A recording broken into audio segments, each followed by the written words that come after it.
Hello everyone, welcome to निर्णय IAS.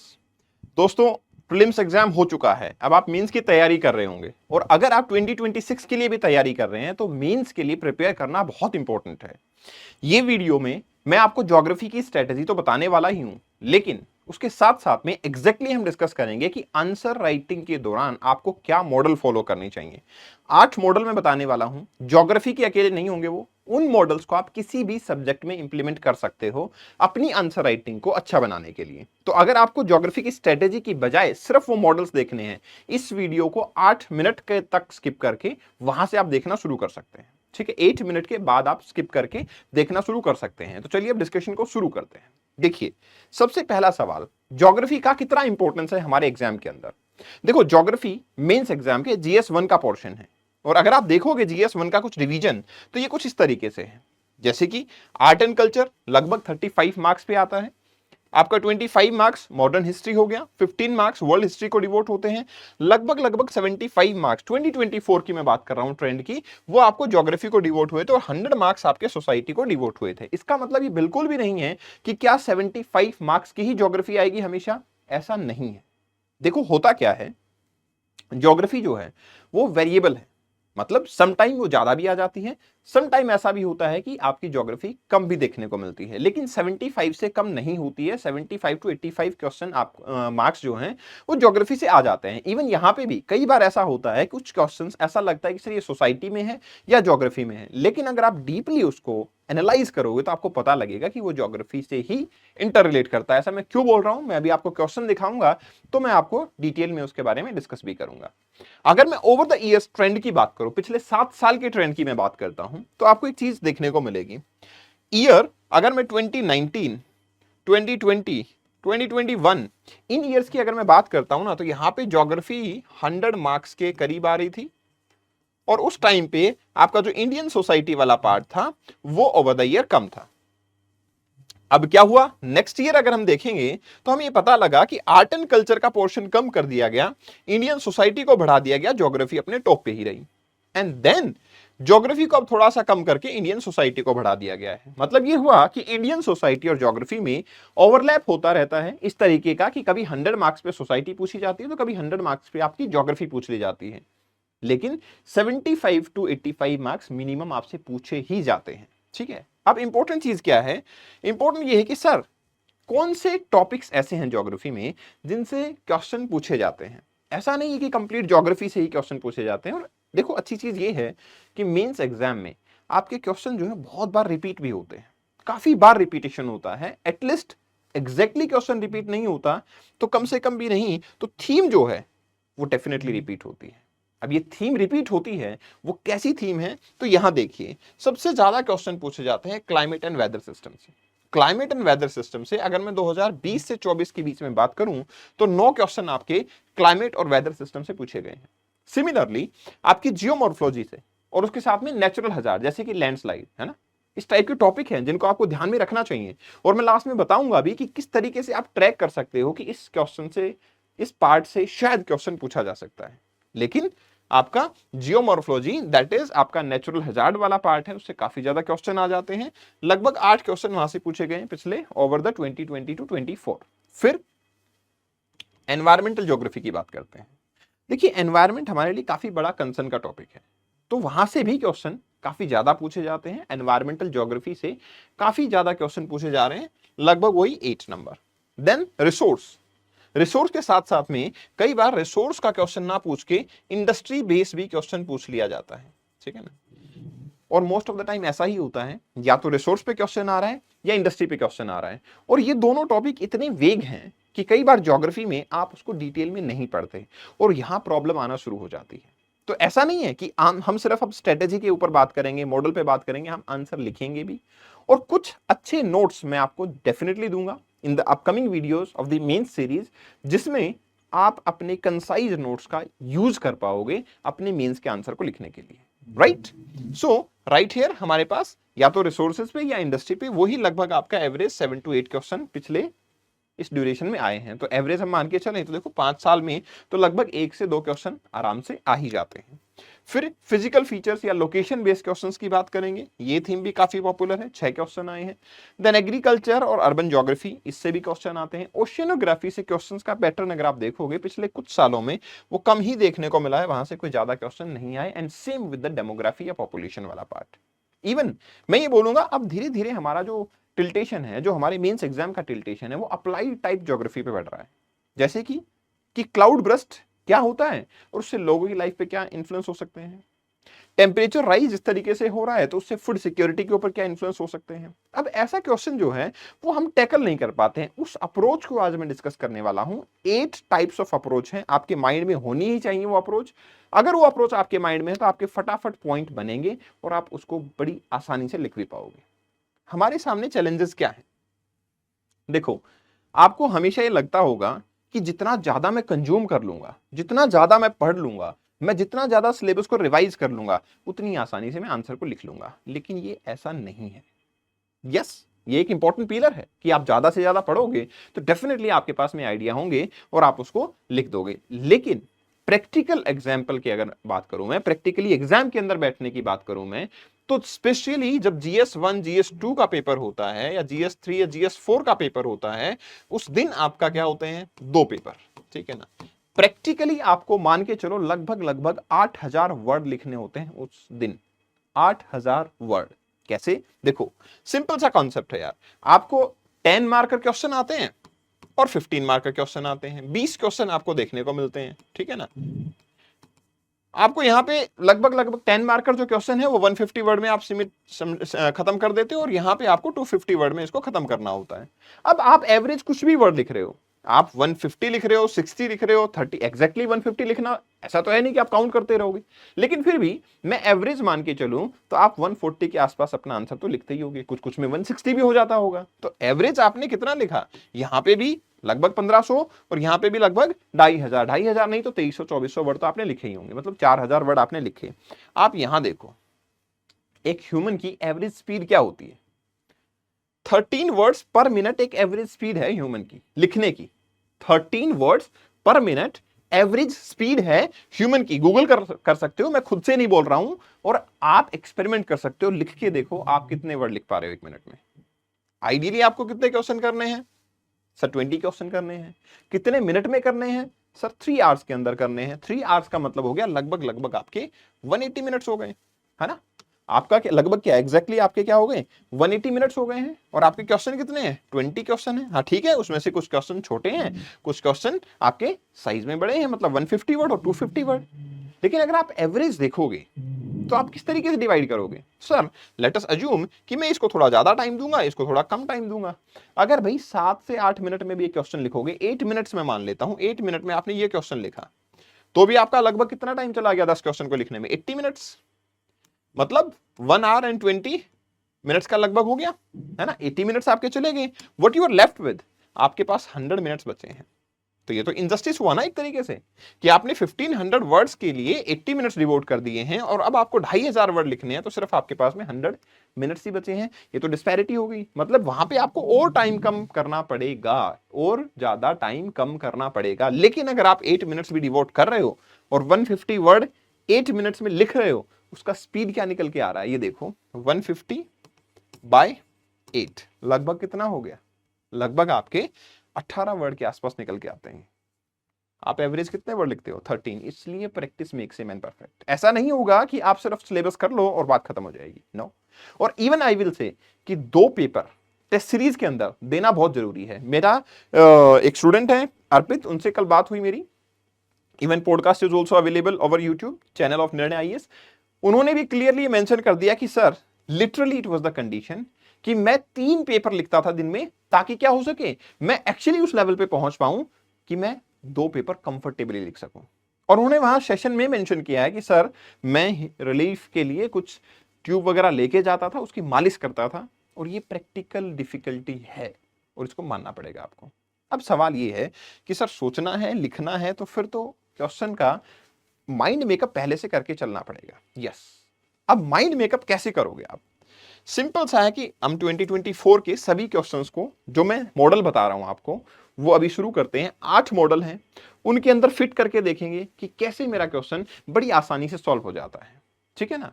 कैसे होता है, जैसे मान लो अगर मुझे किसी फंक्शन के लिए रेडी होना है और मेरी चीजें पहले से डिसाइडेड हैं, ये फ्रेम है, इसके अंदर मुझे फिट हो जाना है कि ये ड्रेस है, ये मेरा ब्लेजर है, ये मेरा शर्ट है, ये मेरा पैंट है, बस मेरे को पहनना है, तो मैं बड़ी आसानी से कर लूंगा उसको। लेकिन अगर मुझे उसी टाइम डिसाइड करना पड़ेगा तो मुझे बहुत टाइम लगेगा, इसलिए I am giving you that frame. ये 8 जो पॉइंट्स हैं, ये 8 पॉइंट आपके वो फ्रेम है। ठीक है ना? ये 8 पॉइंट आपके वो फ्रेम है और इन फ्रेम को हम यहां पे इंप्लीमेंट करेंगे। जैसे कि क्वेश्चन आपसे पूछा, 8 पॉइंट में अभी एक्सप्लेन करूंगा, इसी के साथ एक्सप्लेन करूंगा कि आपको कैसे करना है। ठीक है ना? किस तरीके से करना है आपको, ये मॉडल कैसे इंप्लीमेंट होगा। What is sea surface temperature rise, ऐसा क्वेश्चन आया। ठीक है ना? How does it affect the formation of tropical cyclone. 2 part दिख रहे हैं आपको क्वेश्चन में। आपको ये देखना है कि यार ये क्वेश्चन में कैसे लिखने वाला हूं, तो आपको सीधे से लिखा है what is sea surface temperature rise. ये एक व्हाट सीधा पूछा गया है, इट्स अ कॉन्सेप्ट, है ना? It's a concept. अगर कॉन्सेप्ट बेस है तो आपको सीधे सीधे कॉन्सेप्ट बेस अप्रोच लगानी है। इसके अंदर क्या होता है, इसमें डायरेक्टली आप डिफाइन करो उस कॉन्सेप्ट को कि एग्जैक्टली वो क्या है, और इसको अगर आप मिक्स कर सकते हो तो बहुत अच्छा होगा। आप इस अप्रोच को अप्रोच नंबर 4 के साथ में मिक्स करके लिखो अपने इंट्रोडक्शन वाले पार्ट को, शुरुआत को। अप्रोच नंबर 4 क्या कहती है कि जब भी आपको ऐसा कोई कॉन्सेप्ट पूछा जाए जो एग्जैक्टली देखो, जैसे साइक्लोन पूछा, ठीक है ना, या फिर आपसे पूछे प्लेट टेक्टोनिक थ्योरी, तो उसकी एक डेफिनेशन डिफाइन है, sea surface temperature rise. As such एक ऐसा साइंटिफिक फिनोमेना नहीं है जिसकी एग्जैक्ट डेफिनेशन बनती है। आपको ये प्रूव करना पड़ेगा कि ये होता है, और वो कैसे प्रूव करोगे, डेटा अप्रोच से, रिप्रेजेंट द डेटा। तो आपके माइंड में होना चाहिए जब भी मेरे को व्हाट टाइप पूछा जाएगा और एक वेग सिस्टम है, तो कॉन्सेप्ट तो मुझे एक्सप्लेन करना ही करना है, मुझे डेटा भी देना है। और वो डेटा जैसे अभी आप एग्जाम्पल के तौर पे भी दे सकते हो कि इंडिया में मॉनसून का अच्छा होने का कारण ही ये है कि 1.5 डिग्री सेल्सियस से ज्यादा, एवरेज से ज्यादा टेम्परेचर इस बार अरेबियन सी का ऑब्जर्व हो रहा है। This is the data which proves कि यस ऐसा होगा। How does it affect the formation of tropical cyclone. अब पूछा गया ये कैसे इंपैक्ट करता है। यहां पे आपको अप्रोच लगानी है बैकवर्ड एंड फॉरवर्ड अप्रोच। ये क्या होती है? बैकवर्ड एंड फॉरवर्ड अप्रोच का मतलब होता है कि whatever the phenomena which is happening as of now, उससे पहले क्या था और उसके बाद में क्या है। ठीक है? उससे पहले क्या था और उसके बाद में क्या है। मतलब अगर जब सी सरफेस टेम्परेचर कम रहता है तो क्या साइक्लोन कम बनेंगे? यस, नेचुरली कम बनेंगे, क्योंकि आप एक्सप्लेन कर दोगे साइक्लोन को बनने में, ट्रॉपिकल को मिनिमम मुझे 27 डिग्री सेल्सियस सरफेस टेम्परेचर चाहिए। If the temperature will rise, what will happen? If the temperature will be lesser, then what will happen, right? तो आपको ये पता लग जाएगा कि कैसे ट्रॉपिकल साइक्लोन की फॉर्मेशन। तो आपने क्या किया, इसमें से नंबर उठाया और आपने देखा कि इस तरीके से अरेंजमेंट हो रही है और यहीं से आउटकम आपकी आ जाएगी। ऐसे एक और क्वेश्चन है, what is the phenomena of cloud burst. Again what है। अब देखो कितनी सिमिलैरिटी बन रही है। आपको जैसे ही देखा what is sea surface temperature, आपको पता लग गया कॉन्सेप्ट बेस्ड क्वेश्चन है, मुझे यही लिखना है। आपको वहां पे सोचने का टाइम नहीं मिलेगा और आपको वहां पे लगेगा भी नहीं, अगर आपके मन में पहले से होगा कि ये तो ये वाला अप्रोच खत्म, बस यही मॉडल है। तो आपको आइडियली यहां पे क्या होगा, what is the phenomena of cloud burst, सीधा 8 नंबर पे पहुंचो कि कॉन्सेप्ट बेस्ड फिनोमेना है, क्लाउड बर्स्ट को एक्सप्लेन करो। फिर क्या पूछा, एक्सप्लेन, बस ठीक है। तो आपको ब्रीफली इसी को एक्सप्लेन करना है, 150 वर्ड लिखने, खत्म हो जाना है। सिर्फ यही अप्रोच होगी जिसके ऊपर इंप्लीमेंटेशन करोगे। क्वेश्चन आपसे पूछा गया, the ground water potential of the Gangetic valley is on the serious decline, how may it affect the food security of India. ठीक है? ये ऐसा क्वेश्चन है जो बहुत ही ओपन एंडेड टाइप नजर आ रहा है। ऐसा लगता है कि सर अगर ज्योग्राफी की क्लास भी हम पढ़ रहे होंगे, जरूरी नहीं है कि एग्जैक्टली हमने सेम ही लेवल पे बात की हो। हाँ, इन एंड अराउंड हमने सारा डिस्कशन किया, लेकिन एग्जैक्टली सेम किया हो नहीं किया हो हमें नहीं पता होता। लेकिन अब आप क्वेश्चन को कैसे लिखोगे, जब भी ऐसा कोई आंसर होगा तो पहले 4 नंबर पे जाओ। अगेन आपको नजर आ रहा है ना, वेग स्टेटमेंट टाइप, डेटा से प्रूव करो इसको कि ऐसा है। और एक्चुअली आप अगर जल शक्ति मिनिस्ट्री का डेटा उठाओगे तो इट इज सेइंग कि 2.6 सेंटीमीटर पर ईयर हमारे पास वाटर लेवल कम हो रहा है, मिनिमम रेट है ये।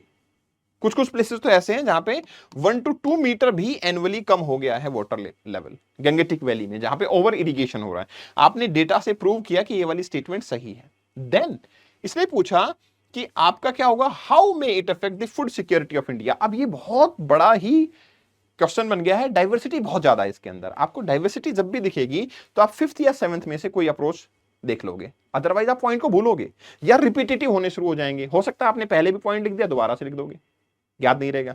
आपको क्या करना है, 5th और 7th क्या है approach? 5th is stakeholder, 7th is syllabus. ठीक है, मैं बोलूंगा 7th is more comfortable then 5th। कई बार स्टेक होल्डर हमें समझ नहीं आते। सिलेबस अप्रोच क्या कहती है? सिलेबस अप्रोच कहती है आप अपने सिलेबस पे जाओ। आप क्या देखोगे सिलेबस में? इकोनॉमिक्स है, आप देखो कि फूड सिक्योरिटी अगर हमारी, how may it affect the food security, मतलब ऐसा हुआ ग्राउंड वाटर कम हुआ तो फूड सिक्योरिटी में इकोनॉमिकल इंपैक्ट क्या आएगा? सोसाइटी का सब्जेक्ट है, सोशल इंपैक्ट क्या आएगा, पॉलिटिकल इंपैक्ट क्या होगा, गवर्नेंस का इंपैक्ट क्या होगा, और आपका बेसिकली ज्योग्राफिकल इंपैक्ट क्या होगा। ऑब्वियसली अगर हमारे पास फूड कम प्रोड्यूस होगा तो हम ज्यादा से ज्यादा फर्टिलाइजर्स का यूज करना शुरू करेंगे, कॉन्सिक्वेंटली हमारे पास सॉइल खराब हो जाएगी। Are you getting the point what you will be doing? आप अपने सिलेबस के हिसाब से एक पॉइंट को चूज करते चले जाओ। साइंस एंड टेक में क्या होगा, नया एडवांसमेंट लाना पड़ेगा, हो सकता है हमें नए सीड्स लाने पड़े, हो सकता है जैसे हमने ग्रीन रेवोल्यूशन के बारे में सोचा था वैसा ही कुछ फिर से करना पड़े। एनवायरमेंट के ऊपर क्या होगा सर, बायो एक्यूमुलेशन होगा, ज्यादा फर्टिलाइजर का यूज होगा, है ना। So this is something which will be happening. अब आप देखो कितना बड़ा सिलेबस है आपका, आपको टिप पे पॉइंट्स याद है कि ये मेरा सिलेबस है, ये मेरे पॉइंट्स हैं। आपको पता लग जाएगा गवर्नेंस लेवल पे क्या होगा कि सर पीडीएस सिस्टम जो है वो काम नहीं कर पाएंगे क्योंकि हमारे पास स्टॉक ही अवेलेबल नहीं होगा। सोसाइटी के लेवल पे क्या होगा, जो हमारे पास डिस्क्रिमिनेशन हो रहा था वो इनइक्वलिटी बढ़ती जाएगी, हंगर इंडेक्स में हम वर्ष परफॉर्म करना शुरू कर देंगे, वो हमारे लिए काफी प्रॉब्लमेटिक होगा। इकोनॉमिकल लेवल पे क्या होगा, फूड के प्राइसेस बढ़ना स्टार्ट हो जाएंगे, तो फिर हमारे पास बीपीएल फैमिली जो थी उनके लिए सर्वाइवल की कंडीशन काफी डिफिकल्ट हो जाएंगी। एम्प्लॉयमेंट के लेवल पे क्या होगा सर, एम्प्लॉयमेंट जो एग्रीकल्चर के अंदर लोग इंगेज हैं, जब हमारा ग्राउंड वाटर ही नहीं है तो फूड प्रोडक्शन नहीं हो रहा तो उनको एम्प्लॉयमेंट कहां से मिलेगा, that is also a concern. तो are you getting the point? जब आपके सिलेबस माइंड में है तो आप बड़ी आसानी से उसको तोड़ सकते हो और आप उसके थ्रू आउटकम निकाल सकते हो। स्टेक होल्डर अप्रोच का मतलब होता है कि ऐसे ही स्टेक होल्डर काउंट करो कि भैया फूड सिक्योरिटी में अगर इंडिया के प्रॉब्लम आई तो स्टेक होल्डर्स कौन कौन है, क्योंकि इसने पूछा हाउ इट मे अफेक्ट, तो स्टेक होल्डर्स को इंपैक्ट करने वाली है। तो कौन है स्टेक होल्डर्स? पहला तो common people, marginalise section, childrens, women, government, right, transportation. तो ये सब क्या है, ये स्टेक होल्डर हैं जो अलग अलग लेवल पे इंप्लीमेंटेशन इनके देखने को मिल जाते हैं, बस आप उसको यहां पे इंप्लीमेंट कर दोगे तो आपके माइंड में पहले से एक फ्रेमवर्क होगा। इसलिए मैं कह रहा हूं स्टेक होल्डर से बेटर होगा कि आप सिलेबस अप्रोच पे जाएं, सिलेबस के पॉइंट्स को सीधा सीधा एक्सप्लेन करें।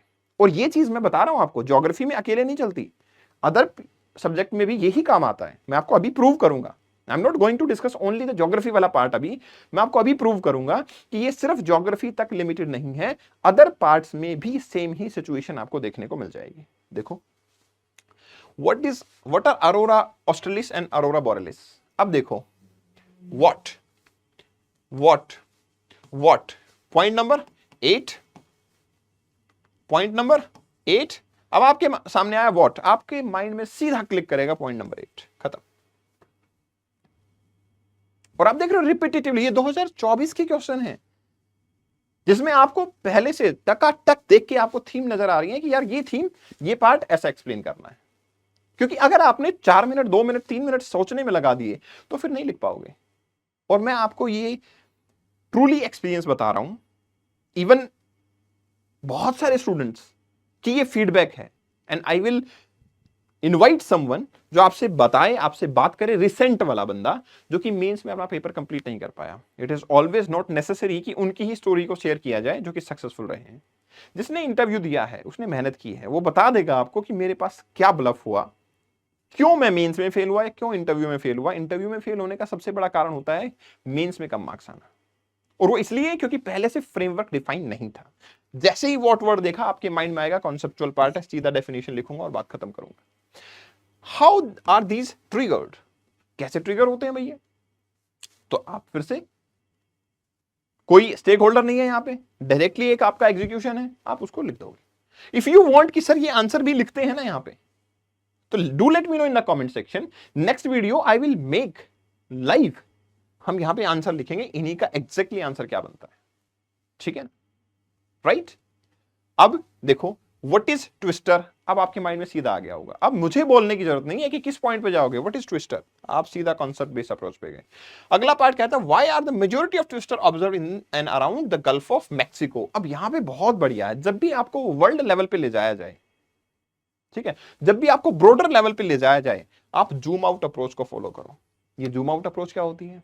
मैं ज्योग्राफी पढ़ाता हूं जब आपको, तो मैं आपको हमेशा बताता हूं कि हम जूम इन करके ज्योग्राफी पढ़ते हैं, आपको जूम आउट करना है फैक्टर्स के बेसिस पे। कैसे? आपको ये पूछा कि गल्फ ऑफ मैक्सिको में ज्यादा क्यों आते हैं, सबसे पहले जूम आउट कैसे करोगे? पहले गल्फ ऑफ मैक्सिको पे पहुंचो।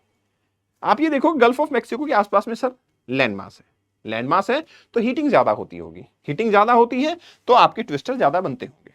अब थोड़ा सा जूम आउट करो, आप जूम आउट करोगे तो आप ये देखोगे कि सर अब मुझे अटलांटिक ओशन नजर आ रहा है। अटलांटिक ओशन के अंदर आपको क्या नजर आया? अटलांटिक ओशन में आपने ध्यान से देखा कि सर नॉर्दर्न अटलांटिक से जो करंट आ रहा है वो भी वार्म करंट है, which is also going in the gulf stream, in the form of gulf stream वाला पार्ट। तो आपके गल्फ में जा रहा है, गल्फ स्ट्रीम की फॉर्म में बाहर निकल रहा है, तो वो भी टेम्परेचर बढ़ा रहा है, टेम्परेचर बढ़ा रहा है तो फिर से ट्विस्टर ज्यादा बनेंगे। Are you getting it? थोड़ा और जूम आउट करो। आप जब जूम आउट करोगे तो आप ये देखोगे कि सर आसपास का जो एरिया है, the complete area, the complete area, ठीक है ना, उसके अंदर क्या हो रहा है? सर ये एरिया अगर मैं ब्रॉडर लेवल पे देखूं तो इकोनॉमिकली वेल डेवलप्ड है। ऊपर यूएसए की तरफ हम देखते हैं, इधर ब्रिटेन की तरफ आ जाते हैं हम, तो इकोनॉमिकली वेल डेवलप्ड है, मतलब इंडस्ट्रियलाइजेशन ज्यादा हो रहा है। इंडस्ट्रियलाइजेशन ज्यादा अगर हो रहा है तो मतलब ग्लोबल वार्मिंग हो रही है। आप देख रहे हो जूम आउट करते करते आपको फैक्टर्स नजर आ रहे हैं कि ऐसे क्या क्या फैक्टर हैं जो कि ट्विस्टर ज्यादा आने के लिए अकाउंटेबल हैं in these areas. This is a Zoom out approach. जब भी आपको कोई टॉपिक में बिल्कुल कंसाइज करके ले जाने की कोशिश करें, आप जूम आउट करते जाओ, आपको रीजंस मिलते जाएंगे और आप हर ब्रॉडर एस्पेक्ट को उससे कवर कर पाओगे। दिस इज द वे, ठीक है। ऐसे ही question, why do the large cities tend to attract more migrant than the smaller cities? Why? मतलब आपके मन में आया कि बहुत सारे रीजन बताने होंगे, am I right? Syllabus approach, syllabus approach को फॉलो कर लो। आपने देखा सिलेबस में कि हो सकता है क्यों माइग्रेट कर रहे हैं लोग, इकोनॉमिकल कारण हो सकते हैं, सोशल रीजन हो सकते हैं, पॉलिटिकल रीजन हो सकते हैं, ज्योग्राफिकल डिजास्टर रीजन हो सकता है, एनवायरमेंटल पर्सपेक्टिव हो सकते हैं, फैसिलिटीज एजुकेशन सिस्टम हो सकता है, एम्प्लॉयमेंट हो सकता है। आप देख रहे हो किस तरीके से मिनरल की अवेलेबिलिटी हो सकती है, वाटर रिसोर्स की अवेलेबिलिटी हो सकती है, कितने सारे रीजन सिर्फ आपके क्या है, छोटे छोटे छोटे छोटे पार्ट है आपके सिलेबस के। आपने वाई का आंसर जितने नंबर ऑफ पॉइंट आप लिखना चाहते हो, आपने एक बार माइंड में आ गया कि सिलेबस, बस आप सिलेबस के अंदर लग जाओगे। क्राइम, ये भी कारण हो सकता है।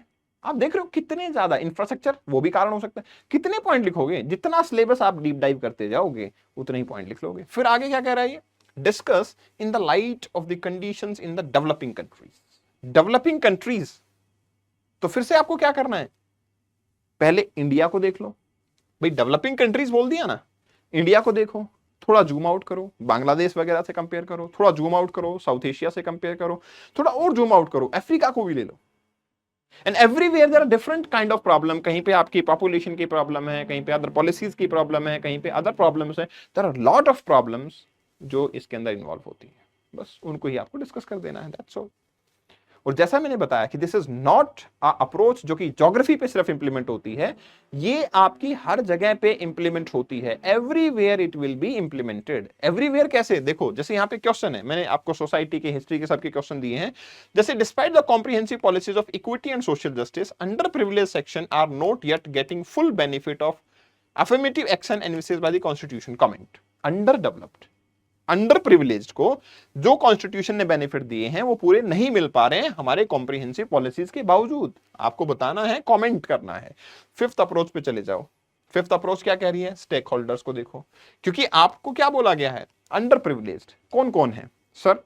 अंडर प्रिविलेज्ड में स्टेक होल्डर कौन हो सकते हैं सर? बीपीएल हो सकते हैं, यस। स्ट्रीट वेंडर्स हो सकते हैं, यस। जेंडर, जो आपके थर्ड जेंडर हैं, एलजीबीटी, वो हो सकते हैं। चिल्ड्रंस हो सकते हैं, वुमेन्स हो सकती हैं। कितने सारे लोगों को आप देखोगे। सब चीजें स्टेक होल्डर के अप्रोच के बेसिस पे जाओ और देखो कि इनके साथ में क्या क्या प्रॉब्लम हो रही है। कॉन्स्टिट्यूशन इनको क्या राइट दिया है। माइनॉरिटी, रिलीजियस माइनॉरिटी हो सकती है, आपका लिंग्विस्टिक माइनॉरिटी हो सकती है, आपके ट्राइबल ग्रुप्स हो सकते हैं। ये सारे लोग आप कैसे कनेक्ट कर पा रहे हो? आपने स्टेक होल्डर्स को देखा सिर्फ और आप अपने पॉइंट बनाते चले गए। That's the simple agenda. ठीक है ना। तो आपको ये देखना है कि यहां लोगों की तरफ इशारा किया तो आपने स्टेक होल्डर्स को सीधा पिकअप कर लिया। सो आइडियल थिंग इज कि आपको ये सिंपल एक मॉडल अप्रोच देखनी है। जब आप 20, 25, 50 क्वेश्चन इस पे प्रैक्टिस कर लोगे तो आपको हमेशा के लिए याद रहेगा। जैसे अब आपको व्हाट वर्ड पे बहुत सारे क्वेश्चन आए, क्योंकि ज्योग्राफी हमने डिस्कस की, तो ज्योग्राफी एक्चुअली व्हाट टाइप की ही है। ज्योग्राफी कॉन्सेप्चुअल है, व्हाट बहुत ज्यादा पूछा जाता है। अब आपके माइंड में हमेशा है कि 8th अप्रोच पे जाना है मुझे, बस खत्म हो गया।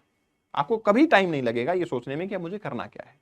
If you want the PDF, I will share this PDF on my Telegram channel, I will show the link. लेकिन अगर आपको चाहिए कि सर आंसर लिखते हैं ना साथ में, तो do let me know in the comment section, we will write it live itself into the class using this approach, और आपके लिए वो केक वॉक होगा। ठीक है ना। हाँ, दूसरी इंपॉर्टेंट चीज, अगर मैं आपके टॉपिक वाइज डिस्ट्रीब्यूशन पे बात करूं तो मैंने आपको टॉपिक दे दिए हैं ज्योग्राफी के, ठीक है ना। एंड आई विल रिक्वेस्ट कि अदर फैकल्टीज के सेशन हो और आपको हर सब्जेक्ट के टॉपिक मिल जाएं। मैंने ये टॉपिक आपको ज्योग्राफी के दे दिए जो मोस्ट रिपीटेटिव, और मैंने आपको बता दिया कि कितने क्वेश्चन कहां से आए हैं एग्जैक्टली। जैसे जियोमॉर्फोलॉजी में बोल रहा था, तो लैंडस्लाइड से, वोल्केनो से, अर्थक्वेक से, ट्विस्टर से, फ्योर्ड से क्वेश्चन आया है। लेकिन सवाल ये है कि सर ये आपने अभी दिया, मान लो मैं 2026 देने वाला हूं, क्या आप मेरी वहां हेल्प करोगे? बिल्कुल करूंगा। लेकिन बेटर है मैं आपको कैपेबल बना दूं। आप कैसे ये ट्रैक कर पाओगे कि सर ये क्वेश्चन कहां से आने वाला है? तो लेट मी शो यू कि आप कैसे ट्रैक कर सकते हो। स्ट्रेटेजी क्या होनी चाहिए? देखो, आपने ये देखा कि ज्योग्राफी में कॉन्सेप्चुअल टॉपिक्स पूछे जाते हैं, ठीक है। तो आपकी प्रायोरिटी कॉन्सेप्चुअल टॉपिक्स भी होनी चाहिए और आपकी प्रायोरिटी डायनामिक भी होनी चाहिए। कॉन्सेप्चुअल की प्रायोरिटी में मैंने आपको ये लिस्ट डाउन कर दी है 7 थिंग्स जो कि कॉन्सेप्चुअली मेंस में रिपीटेटिवली पूछे जा रहे हैं।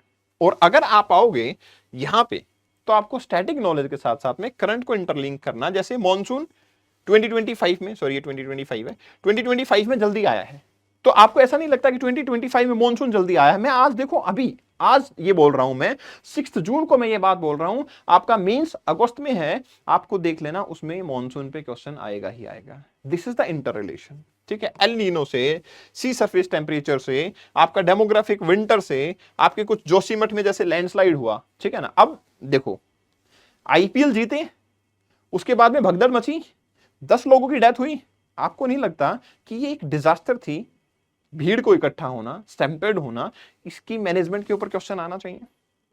यस, और वो होगा। This is the inter relation जो आपको ऑब्जर्व करना होगा। बहुत ही एक पैनी नजर आपको रखनी पड़ेगी करंट अफेयर पे कि ये तरीका है जिसके थ्रू मैं अपनी स्ट्रेटेजी को बनाऊंगा, ठीक है। एंड देन मैप का, डायग्राम्स का, फ्लो चार्ट का यूज करो, और पीवाईक्यूज को अगर आप देखोगे तो आप उसको एनालिसिस कर पाओगे। If you want to know, even I have some standard diagram, even I will share with you, ठीक है ना, कि कुछ एक वीडियो के थ्रू कि ये स्टैंडर्ड डायग्राम्स है जो आप अपने पेपर में बना सकते हो। जब वो भी रेडी होंगे तो आपको बड़ी केक वॉक होगा। बस अपने डायग्राम्स बनाओ और बात खत्म करो। सेशन की पीडीएफ यहां मिल जाएगी आपको। This is my Instagram handle. In case of any queries you can contact me here, but yes, start preparing, लेकिन by heart, by strategy, by way, by methods. Thank you very much, best wishes. Important चीज, अगर आप अपनी mains की तैयारी को अच्छे level पे ले जाना चाहते हो, इसी स्ट्रेटेजी के साथ प्रिपेयर करना चाहते हो, तो mains Sutra program is also there by Nirnay IAS, और Ravi Kapoor sir will be leading this, and obviously all the faculties will be helping you including me, ताकि आप अच्छी प्रिपरेशन कर सको, अपने टॉपिक्स को एनालाइज कर सको, अपनी स्ट्रेटेजी बना सको, अपने अच्छे आंसर लिख सको, उनकी आंसर की डिस्कशन कर सकें। And MSP Plus will also give you evaluation of the answers. But I will say कि आप आंसर को अपनी स्ट्रेटेजी के हिसाब से लिखना शुरू करो anyhow. And if you need help, you can join this course. Link will be in the description. Thank you very much and best wishes.